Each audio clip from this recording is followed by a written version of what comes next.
This is a Dragon Blazer production, and I am the little boogeyman. Right. Live from New York, it's Saturday night!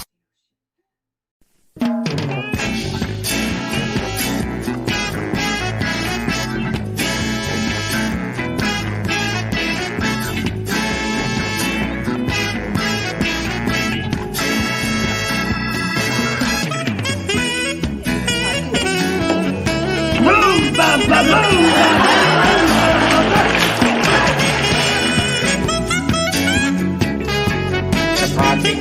Get a posse, that's right.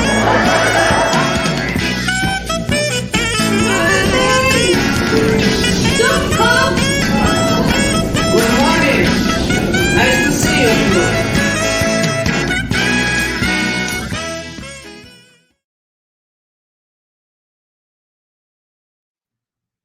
Hello, everybody.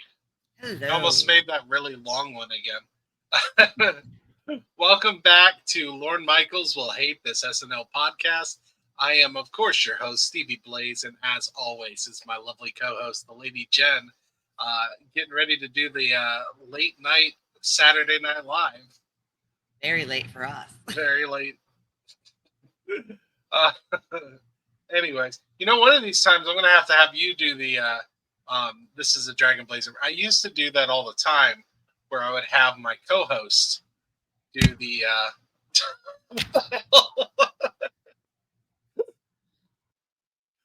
Hi. I'm guessing that's your husband. Hello. Just randomly see a finger there.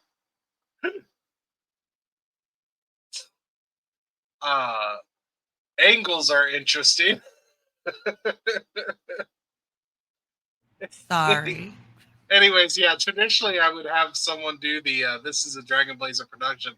It would normally be my co-host of the podcast I'm doing. I'm sure you probably have no idea what that jingle is. At the very beginning, the Live from New York, the little dragon there. Oh, okay. So the person I got, oh man, I'm so upset with myself. You know what we need to do is we need to have Megan Claire Murphy come back and have her do that line. Because the one That's that I so have, much better than me doing it. so the one I have that I have right there was the little boogeyman. He's a wrestler that I actually got to interview on the show that was in WWE. I thought it was just you. I totally was like, why is he calling himself the little boogeyman? I don't understand this at all. No, me and my brother interviewed a wrestler named the Little Boogeyman. His real name's Chris Hollyfield, and we got to have him come on the show and do. This is a Dragon Blazer production, and I am the Little Boogeyman. So that's actually an actual wrestler that was on WWE that I got to. So when I don't I know. When I don't have someone else do the jingle, that's what I normally use, just because, I mean, he is a celebrity. Yeah, we should totally have her back, though. She was we should have her do it. Yeah. I would like to, but I'm trying not to make it. I mean, unless she wants to just become our co-host. I see She seems to be busy doing a bunch of podcasts. I didn't want to bring her back like too quickly. She can come back anytime she wants. Absolutely. The more the merrier. If you're watching, you're welcome. Anytime. Anyway, so today we are going to be watching the December 22nd, 1975 episode that starred Lily Tomlin. This is the 6th episode of Saturday Night Live. Wait, are you sure? Am I sure what?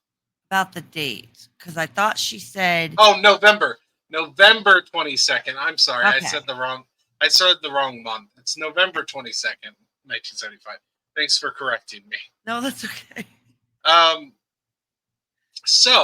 But before we get into the Saturday Night Live episode, we actually do have a new number one song.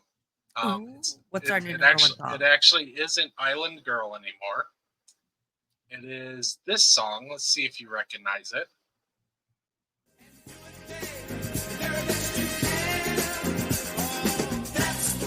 way I like it.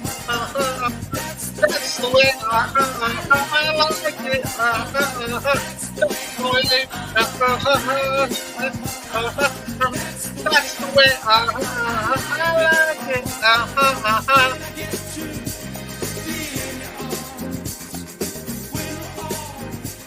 All right, they got our mad dance skills on there.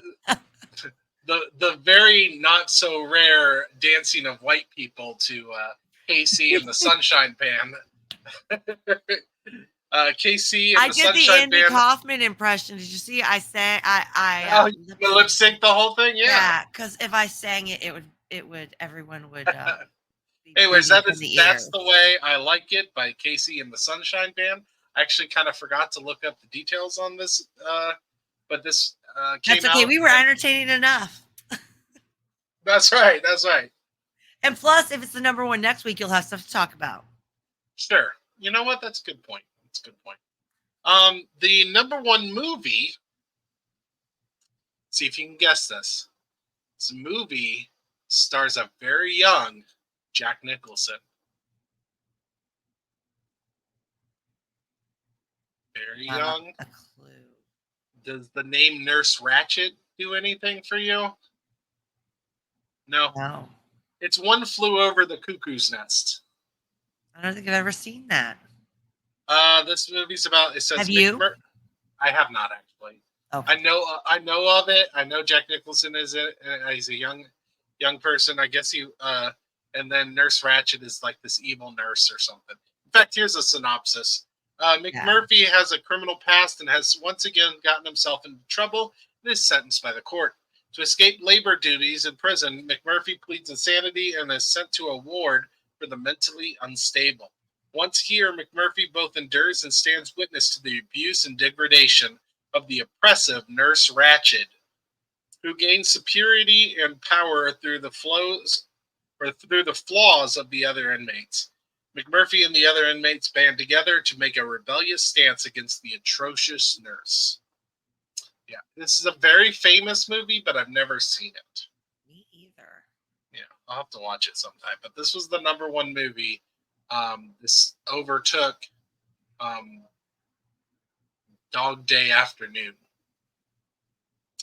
But very famous movie. I believe it's a Hitchcock movie, but I could be wrong. I thought when you said it, it sounded like it was, but I also could be wrong. I was thinking it was one of those major directors that does it.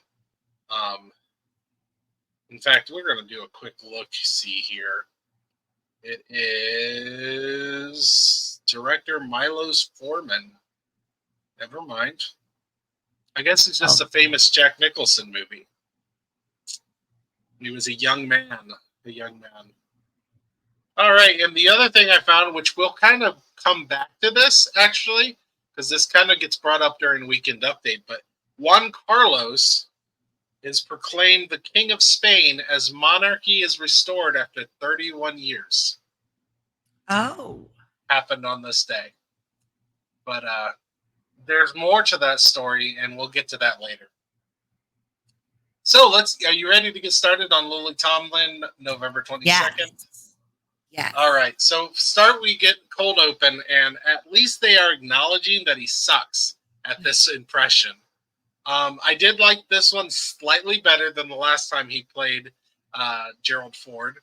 I also thought this one was funnier. And I couldn't help but think that the phone stuff may be very confusing for younger audiences, or will be very soon. Oh, you're right. Yeah. What is those? With cords? What? Right?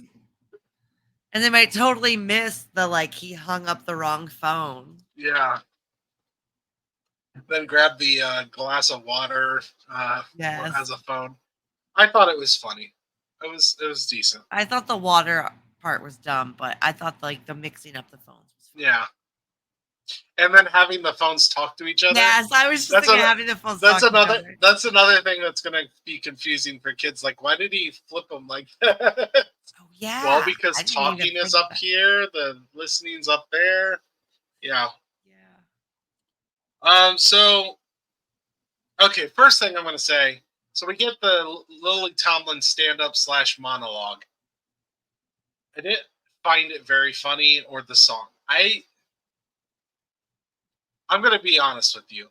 I liked Lily Tomlin in some of the sketches, some of them. I did not care for her solo stuff. I enjoyed it. Like, I thought her stand-up was funny. I thought the Tops of the Feet needing a name. I was like, oh, they don't have a name.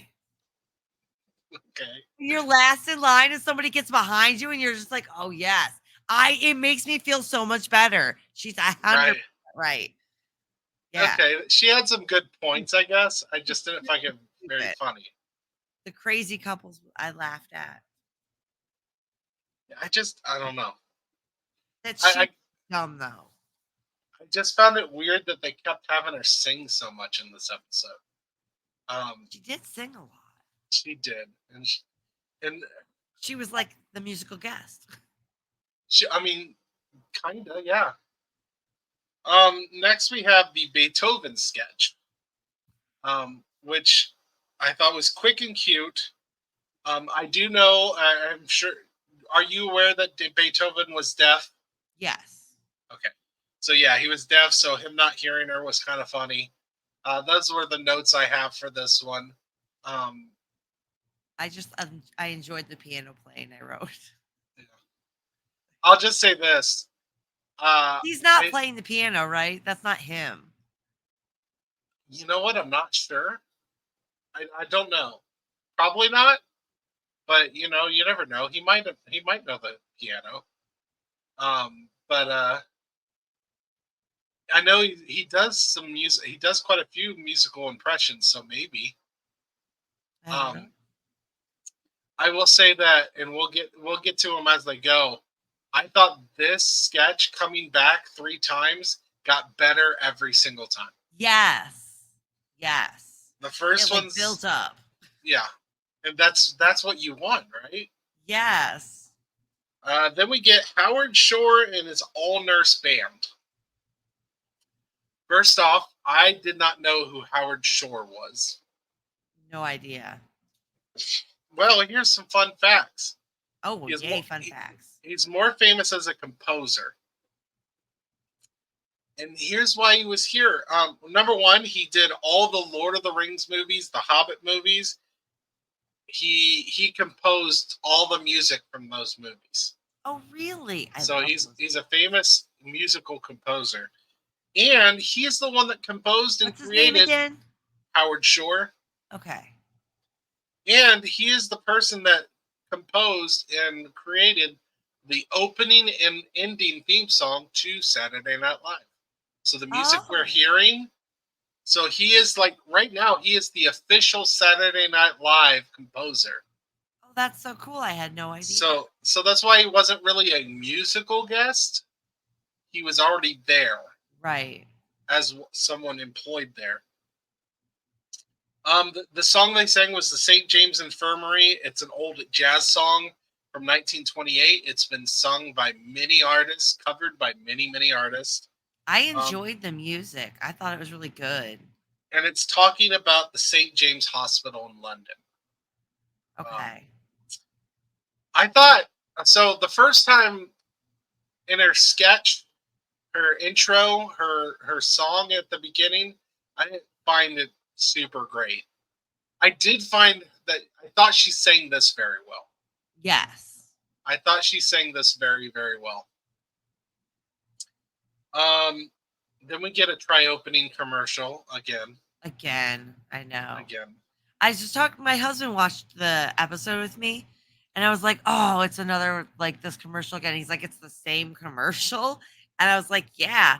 And then I told him about how they even repeated the same skit 2 weeks in a row. Yeah. Get some new material, people. I will assure you this doesn't happen that like that these days. That's what he said. Every once in a while, sure. But for the most part, this is an early show thing. I'm guessing because it's not great. But I loved what's next. Land shark. I was even like, is this land sharks again? And my son was with me, and he's like, "Hey, I know this." Yeah. It was so funny. I put "This is great," better than the first one, I thought. Yes. And I loved the first one. Yes. I really loved Dan Aykroyd talking to the shark. Yes. So what are we gonna do? Get a posse? Yeah, that's right. Let's get a was posse. like, he doesn't see the shark. It was great. Get a posse. Yes. This may be blasphemy, but I think this is the best thing that Chevy Chase does. Yes. Because Chevy Chase is the voice of the shark. Chevy Chase does the shark. It's definitely the only thing he's done that's made me laugh. This is also, I thought the end was fun. I loved how they started trying to say that the ending was too long, so we got to just cut the skit. All to trick Lily Tomlin. I thought this was great. This was great. Yes. I also found it interesting that they've done this sketch both times when a woman hosts. Because the first time they did this sketch was Candice Bergen, and now Lily Tomlin comes along two weeks later, and they do it again. I did not catch that, but let's see if they do it again. I wonder if they'll do it again next time we get a woman host. Let's check the trend.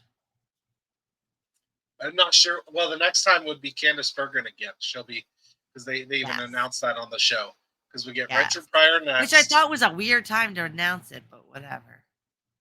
It's like, why wouldn't you announce that at the end?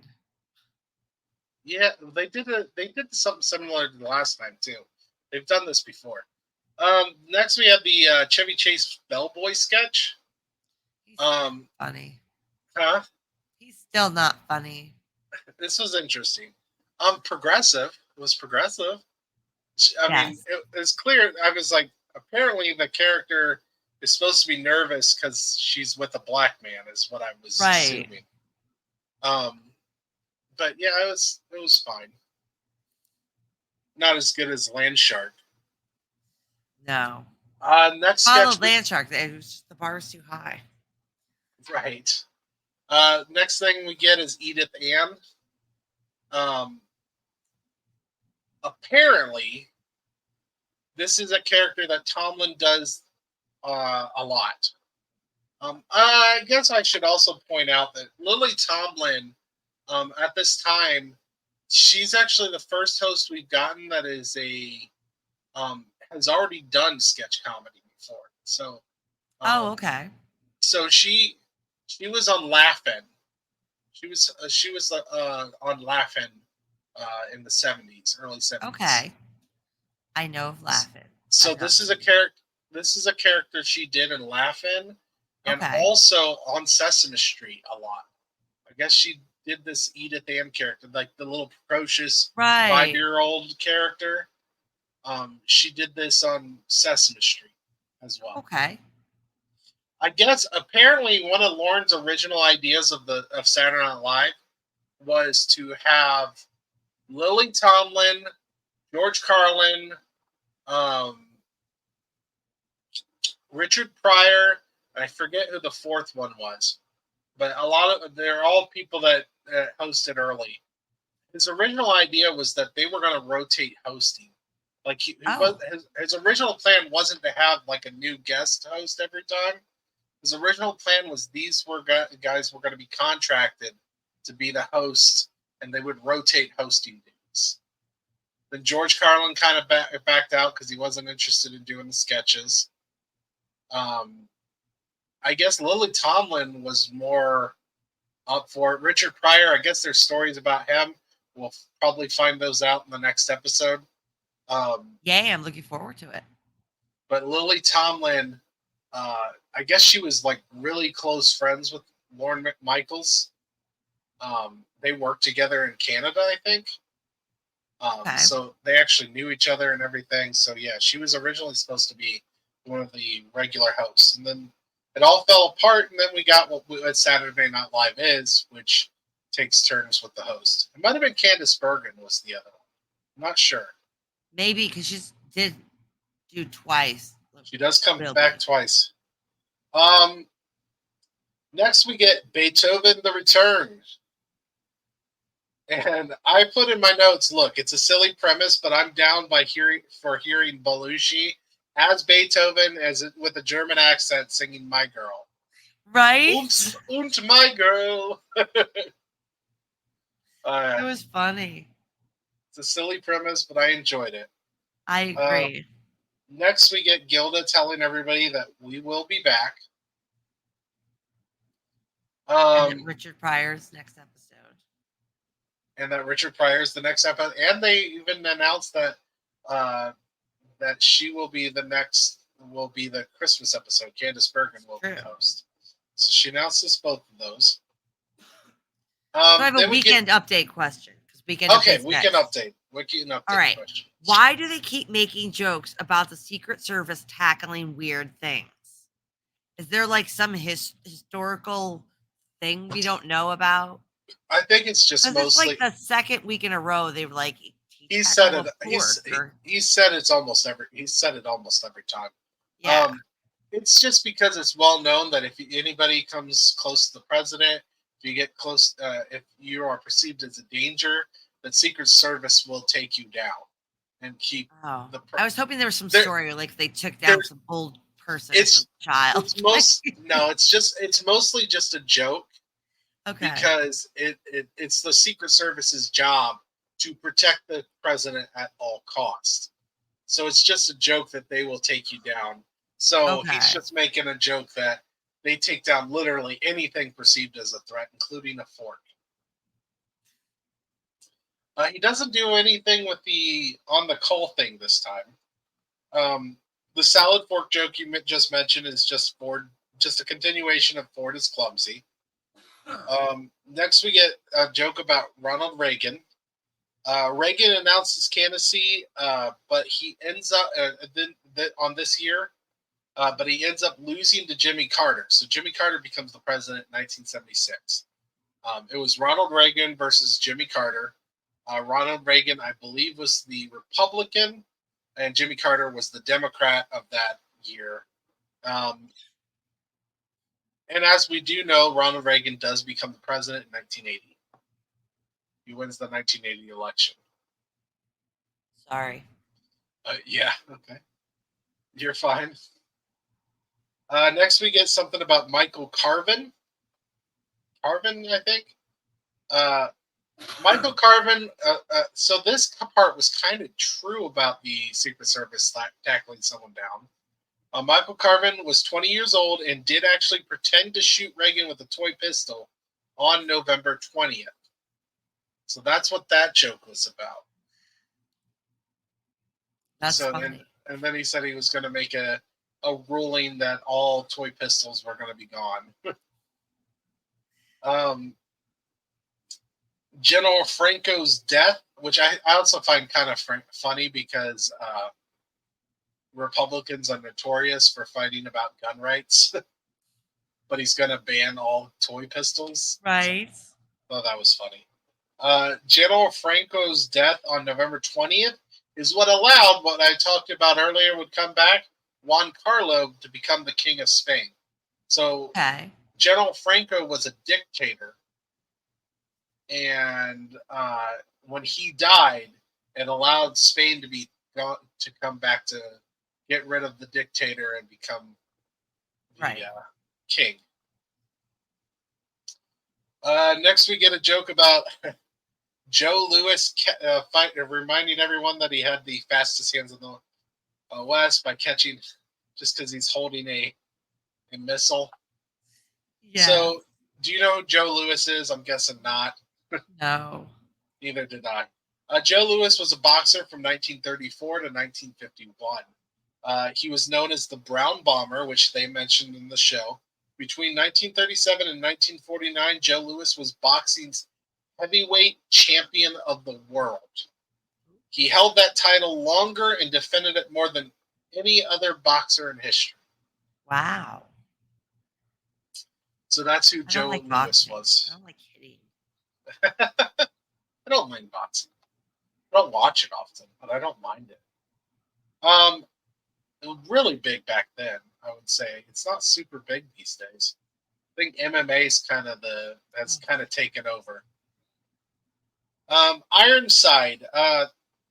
They make a joke about Ronald Reagan, of them showing, because we all know that Ronald Reagan was famously an actor before he became president.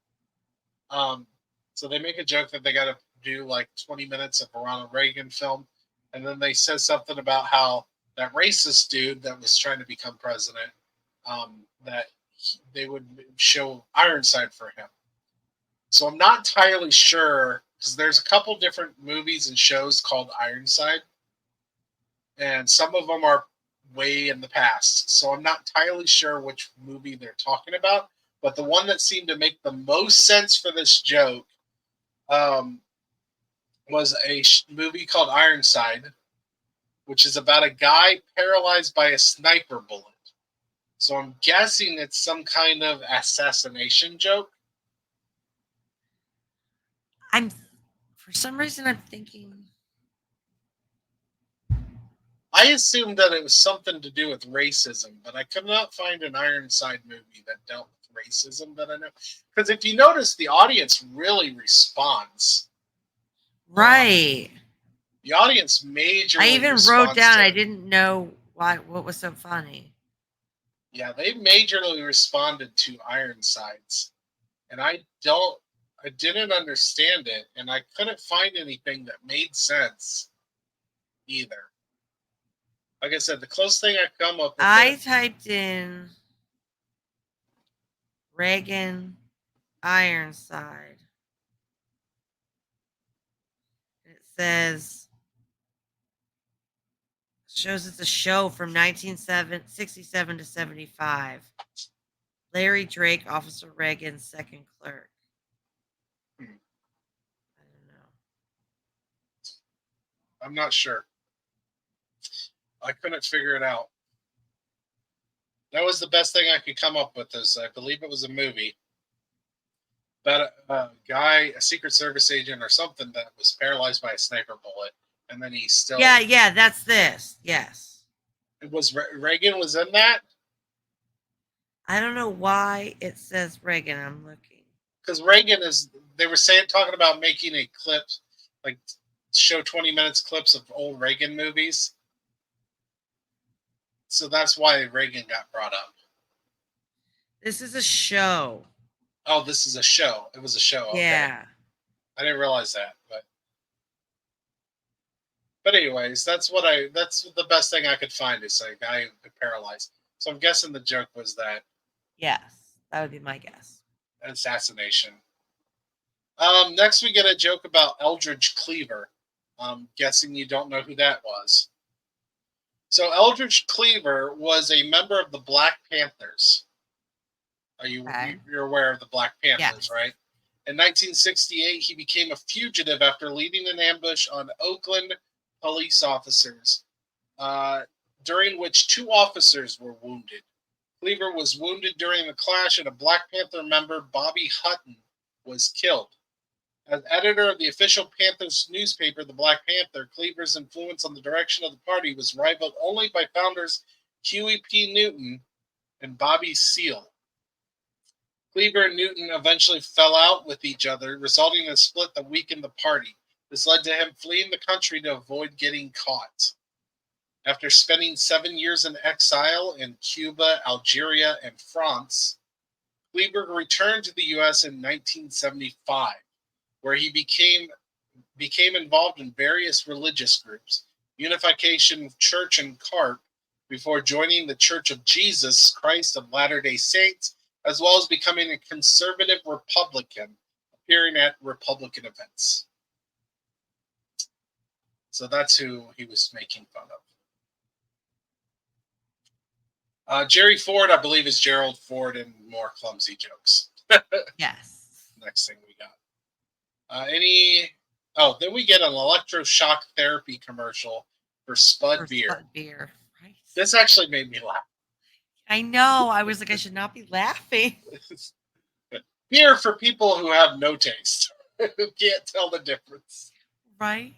I loved it, and then I liked that Chevy continued the joke by doing that. He's like, I like it so much, I pour it on myself. Right. next thing we get is he talks about Woodstock. Woodstock. So I'm guessing this one was confusing because this one was confusing for me as well. Yeah, I didn't get it. Okay, so there's some explanation for this. Okay. So what's going on here is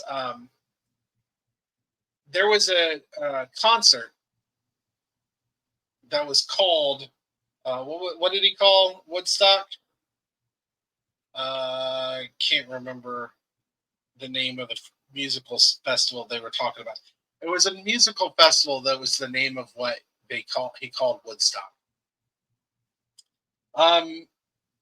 Grateful Dead was scheduled to appear, but the Dead had already left the venue, entirely out of concern for their safety, when they learned that Jefferson's Airplane singer, Marty Balin, had been knocked unconscious by the Hells Angels. That's what they were saying Woodstock was one of these Hells Angels. Okay. In a melee during his band's performance. It was during the Rolling Stones set, however, that a 21-year-old Hells Angel named Alan Pissarro stabbed a gun-wielding 18-year-old named Meredith Hunter to death just 20 feet in front of the stage where Mick Jagger was performing Under My Thumb. I know about this. Yeah. Unaware that someone had died, the Rolling Stones completed their set without further incident, bringing an end to a tumultuous day that also saw 3 accidental deaths and 4 live births. Yes. I learned about this in my history of music class. Oh, really? Yeah, in college. And I'm pretty sure they used Woodstock as this because this was about a musical festival at the same year that Woodstock also came out. And, yes, Woodstock. This was like the bigger festival, right, that like inspired Woodstock. Yeah. So they kind of just, instead of Woodstock, is this festival. This was on the West Coast, though. Whereas Woodstock was on the East. Oh, okay. So anyways, that's what that whole joke was about, is that situation. Hells Angels, bikers, murder. Yeah. Fun times. Then we get another Hard of Hearing thing, which had nothing new to it, which just sucks because I do remember liking this, but they don't do anything different with it. Right. It's like the same thing. It's like those stupid commercials they keep repeating. Well, I mean, in fairness, at least this is something different every time. He's saying a different thing every time, so it's not like a complete, like those commercials are literally not redone as a different commercial for the same thing. Those commercials are literally taped for, recording. Right. So a little different, but I wish they would take a break and bring it back and people are like, oh yeah, I remember this. I love it. They keep doing it at the same time. One thing I'm noticing, especially with Chevy Chase, is a lot of the stuff, his joke stuff, is repetitive. He does the same thing, just slightly different every time. I told you last week, he's like a toddler. He does something that he thinks is funny or that somebody laughs at, and then he does the same thing again and again and again. He's like a toddler. But by the way, I want you to keep these members, these hosts, these skits in mind, because at the end of this season, I want us to do a special episode. Okay. And I'm going to ask you, who was your favorite cast member? Who was your favorite host? What was your favorite episode? What was your favorite sketch? I've got a notebook, so. Okay, so when you think of a sketch that you really like, write it down. Then you can just who I love. Who's coming up in a couple sketches. Gilda? Oh, the bees? The Muppets. Oh, the Muppets. Which we're not there yet. I know. I said they're coming up in a couple sketches. The next thing we get is the Lily Tomlin as someone at Yale, maybe? I can't remember which university. She's in a sorority, writing a letter to her sorority sister who's not her sister. Patty Hearst. Did you know who Patty Hearst was? No, but she was like, I'm not allowing you to change your name or something. Patricia Campbell Hearst, born February 20th, 1954, is a member of the Hearst family and granddaughter of American publishing magnate William Randolph Hearst. She first became known for the events following her 1974 kidnapping by the Symbionese Liberation Army, the SLA. She was found and arrested 19 months after being abducted, by which time she was a fugitive, wanted for serious crimes committed with members of the group. She was held in custody, and there was speculation before trial that her family's resources would enable her to avoid time in prison. At her trial, the prosecution suggested that Hearst had joined the Symbionese Liberation Army of her own volition. However, she testified that she had been raped and threatened with death while held captive. In 1976, she was convicted for the crime of bank robbery and sentenced to 35 years in prison, later reduced to 7 years. Her sentence was commuted by President Jimmy Carter, and she was later pardoned by President Bill Clinton. Not a super funny sketch, in my opinion. Not sure if it's supposed to be. That's who Patty Hearst is. That's who she's talking to, or writing a letter and then singing a song about.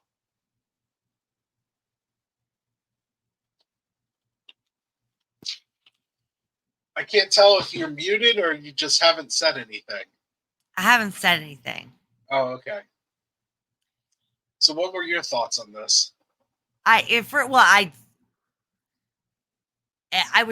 had no idea the backstory, first of all. So I was a little confused. I was like, is this someone? My thought was because she had said something like, I'm not gonna call you by some like whatever this other name was. So I thought maybe it had something to do with like somebody that was going from a girl to being a guy. Like I thought they were like transitioning. Oh, you thought it was a transitioning thing. Yeah, but maybe it's just because it's Pride Month. Like, I was like, so I was coming at it from that, and so I didn't find it funny either. But I was, yeah. Either way, it's a little distasteful.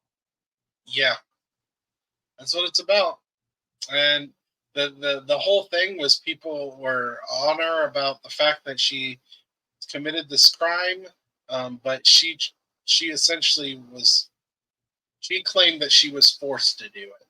Right. It's like I have been watching the Menendez brothers case, and I know that like SNL made fun of them during the 90s.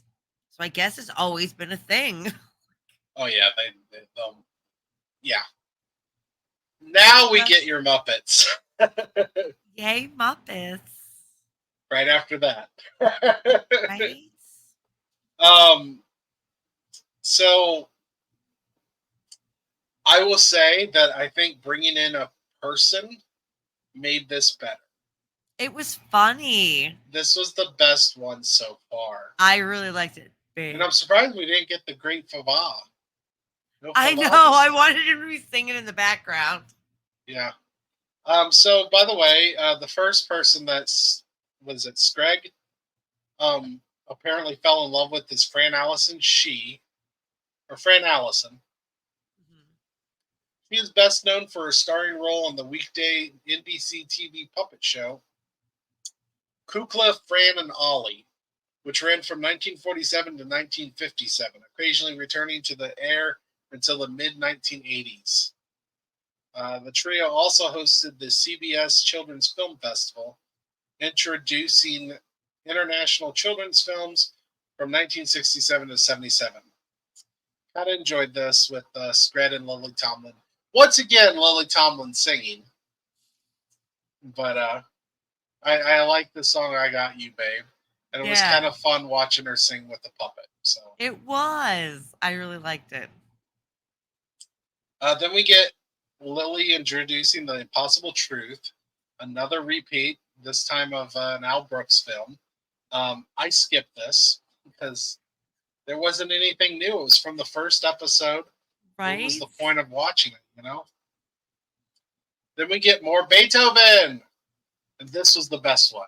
Yes. Singing What Did I Say by Ray Charles. I loved having Gilda and Lorraine joining in the song. Yes. This is just fun. I mean, this is just great stuff. Yeah, it wasn't funny, but it was good. I liked it. Yeah, it's fun. It was just fun.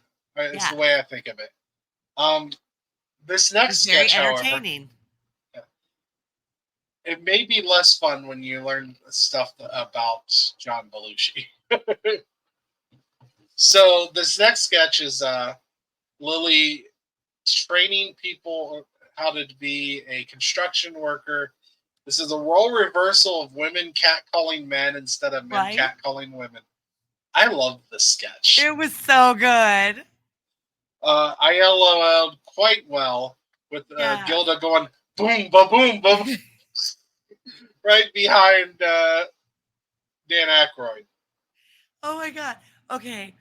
So there's a father who drops a student off in the morning and he wears some tight dress pants. And I Okay. enjoy the view. Fair And enough. and my coworkers This is on they the laugh internet about now, it. It's out there. Yeah. I enjoy the view. So anyway, my son's teacher, who is also one of my coworkers, was in the room and I was like, hey, scooch out of the way. She's like, why? I'm like, you're ruining my view. And she's like, you're married. That is not okay. It's like, girl, please. I'm enjoying the view. That's what it reminded me of. But at least I keep my mouth shut. Oh my. But if you're gonna wear it, I'm gonna enjoy it. Fair enough. Fair enough. So apparently, a little bit of background on this.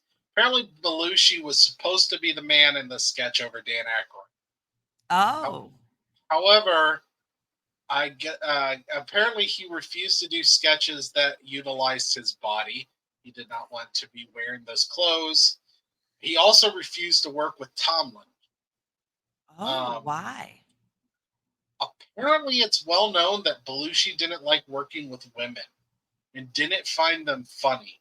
I guess he was, for the most part, civil with the other women cast members, but anytime a woman host came about, he got funky.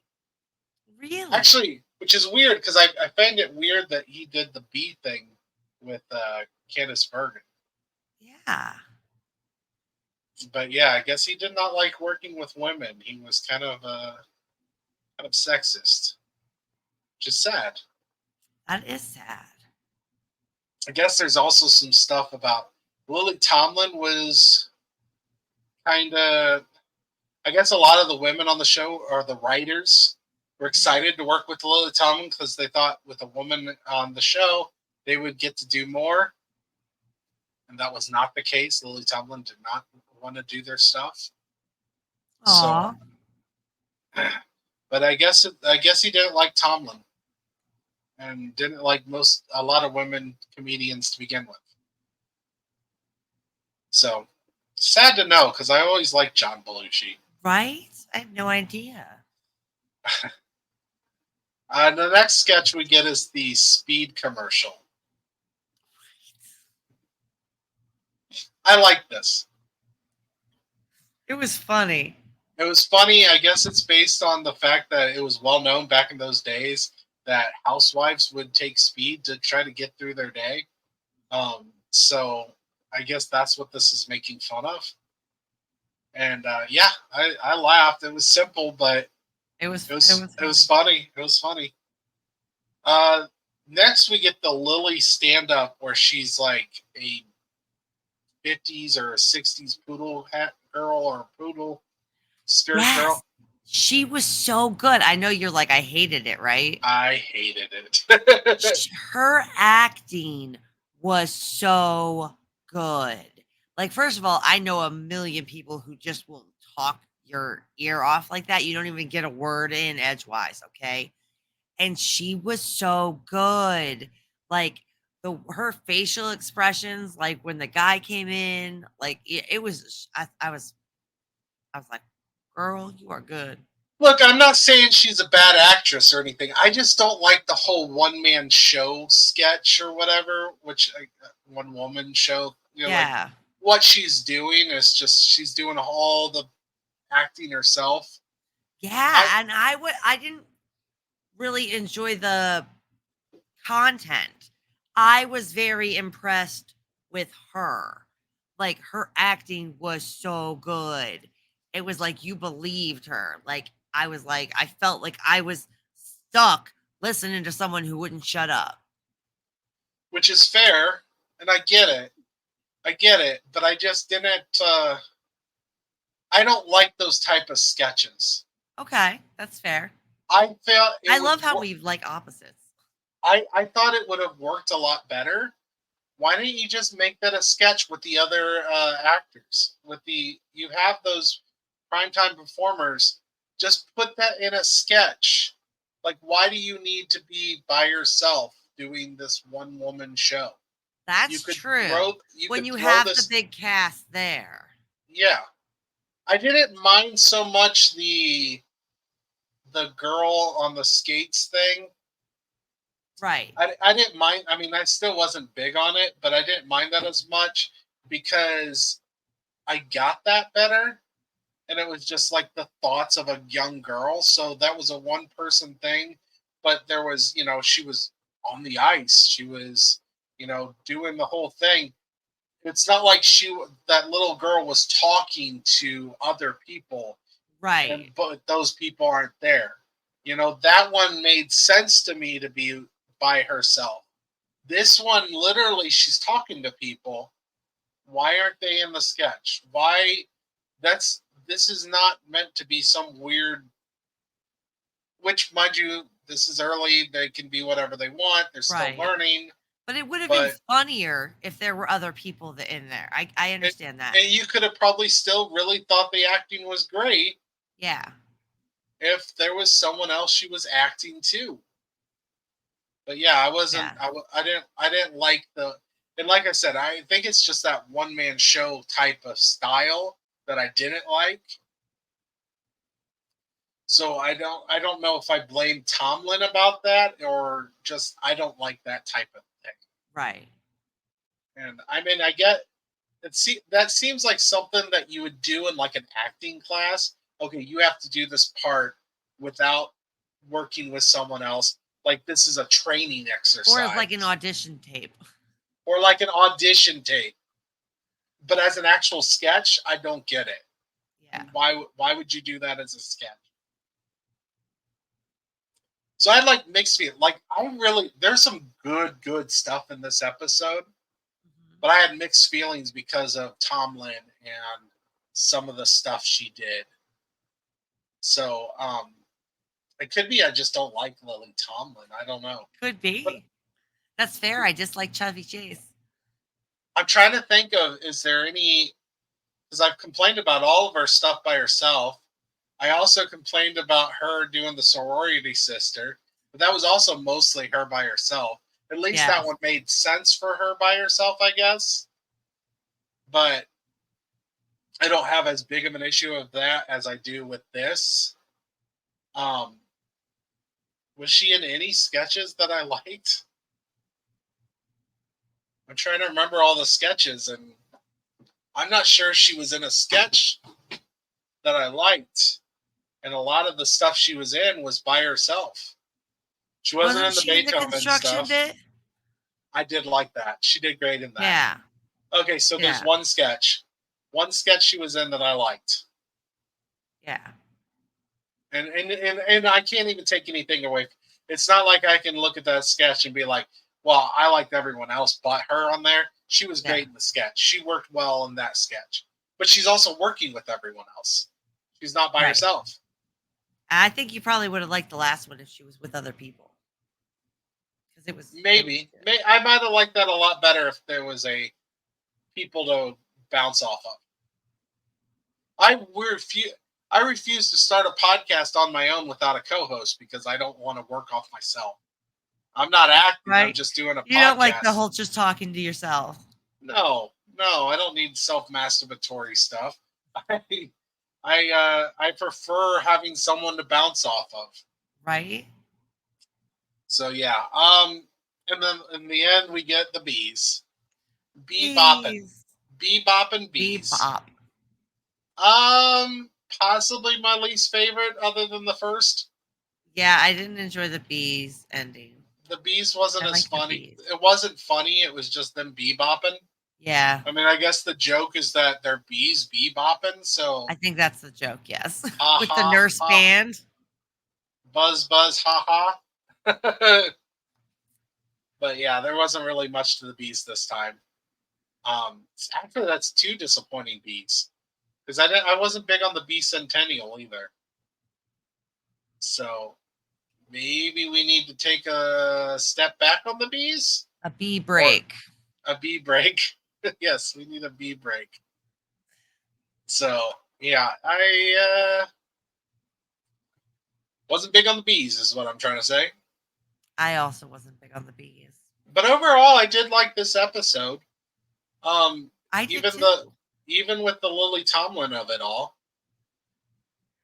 I mean, I'm pretty happy about this. I was a little worried based on what you told me your husband said that you were not going to enjoy Saturday Night Live at all. I thought we were going to be Right? very opposed views. But I find And we have had opposed views, but you seem to enjoy Saturday Night Live. I feel like it only gets better.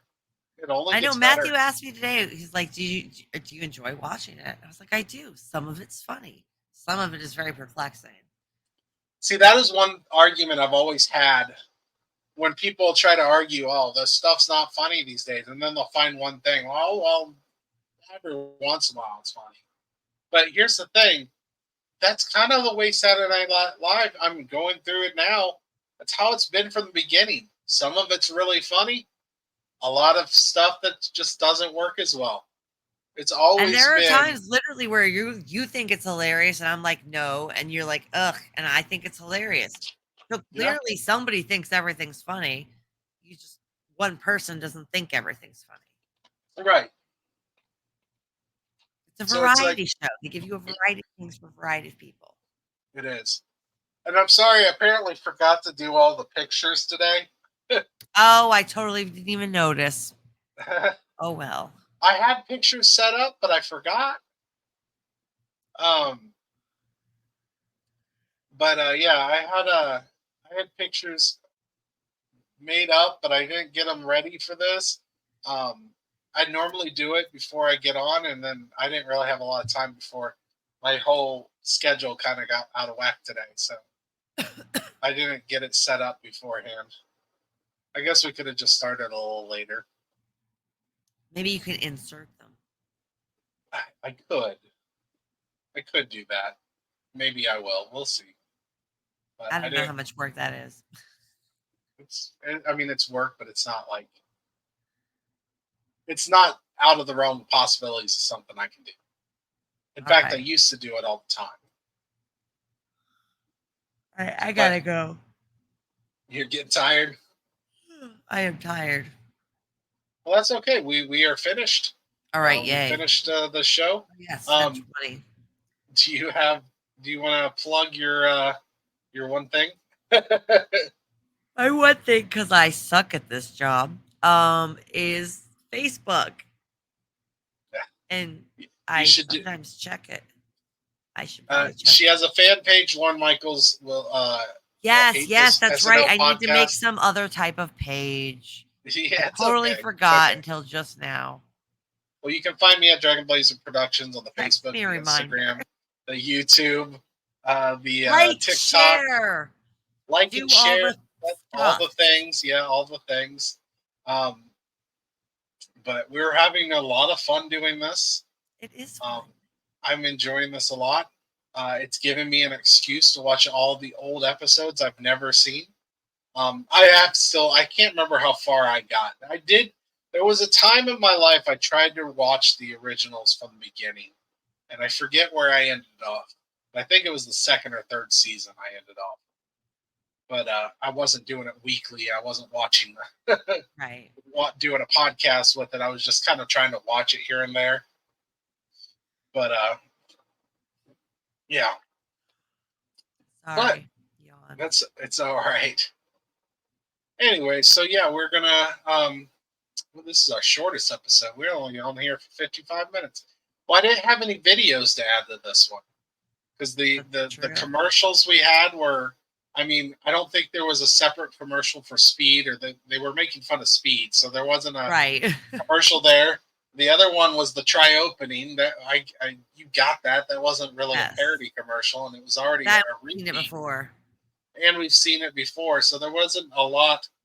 Like normally, I have some extra videos for us to watch, and we didn't have anything like that this time. I didn't find anything that would have been good to show. I'm sure we'll have more later. Next week we have Richard Pryor on the menu. Yay! I'm so excited to hear his stuff. I'm excited as well. I mean, I've watched stand up for Richard Pryor, and he's got some good stuff. To my understanding, I mean, I haven't seen a lot, but he seems to be a funny dude. So, but I've also heard there's a lot of stuff about the next episode. So I haven't heard what the stuff is. I'm waiting to watch the episode, and then I'll do my research and I'll find out then. But yeah, so Richard Pryor next week. But Sorry, I'm yawning. It's so all right. Well, so long, and have a pleasant tomorrow.